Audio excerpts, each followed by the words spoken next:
pratique. Vie pratique. Radio Laser, à vos côtés. Chaque mois, la Ligue des Vallons de Vilaine vous propose de l'information et des actions à mettre en place pour baisser vos consommations et faire votre part pour la transition. Hello Mickaël. Salut Emmanuel. La question du mois, c'est qu'est-ce qui consomme le plus d'énergie dans ma maison ? La lumière ? Alors là, tu penses à une énergie qui est l'électricité. Mais il existe d'autres types d'énergie comme par exemple le gaz, le fioul ou le bois qui seront notamment utilisés pour le chauffage, qui peut être électrique aussi. Ça, c'est un sujet qu'on a abordé dans le podcast du mois dernier et que vous pourrez retrouver sur le site de Radio Laser. Dans ton cas, si on revient sur l'électricité, vu que tu es en chauffage électrique, c'est lui qui consommera le plus et ça représente 2/3 de ta consommation annuelle. Ensuite, ce qui va le plus consommer chez toi, ce sera la production d'eau chaude. Ce sujet sera abordé le mois prochain dans un podcast. Et là, on arrive au sujet qui t'intéresse, les consommations du reste de tes appareils électriques. Et crois-moi, il y a beaucoup à faire pour les réduire. Ce qui aura le plus gros impact sera alors le froid, c'est-à-dire ton frigo, ton congélo. Ah ouais ? Mais comment réduire mes consommations alors ? Je débranche mon frigo ? Oui, tu peux débrancher ton frigo s'il a une case congélateur pour le dégivrer. Parce que dès que tu as 3 mm de givre dans ton congèle, tu consommes 30% en plus.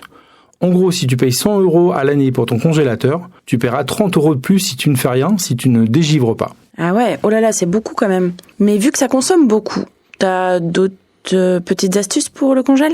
Ouais, tout à fait. Je te conseille de régler ton congélateur à -18. Ce sera amplement suffisant pour conserver les aliments. Et ton frigo à 5 degrés. Ok pour le frigo, ok pour le congèle.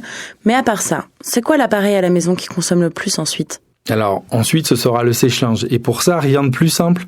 Dans la mesure du possible, essaye d'étendre ton linge et à l'extérieur, si tu peux. D'accord, c'est vrai.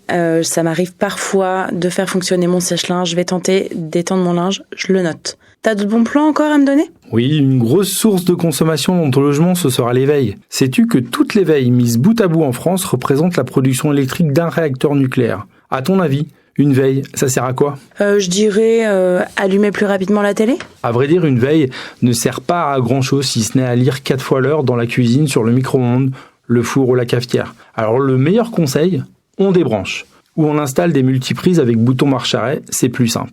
Dernière chose, à l'achat, il existe une bonne méthode pour faire des économies d'énergie, c'est au moment du choix de tes appareils. Il faut avant tout adapter la taille de tes appareils à tes besoins, et puis, connais-tu les étiquettes énergie ? Ouais, j'ai vu ça sur les appareils électriques. Il me semble que c'est assez facile à comprendre. En effet, améliorer d'une classe le choix de l'étiquette énergie pourra permettre un gain d'environ 13%. Tu peux donc dans l'absolu choisir la meilleure classe, à savoir A3+. Ah ouais, cool. Dis-moi, j'ai une dernière question à te poser. Ouais, vas-y, je t'écoute.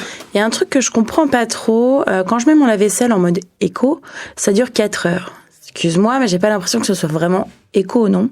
En fait, ce qui va générer le plus de consommation électrique sur un lave-vaisselle, c'est la résistance qui va chauffer l'eau. En mode éco, ton lave-vaisselle va faire monter doucement l'eau en température et va la chauffer moins fort. Et donc, même s'il dure plus longtemps, ce programme optimise et diminue les consommations.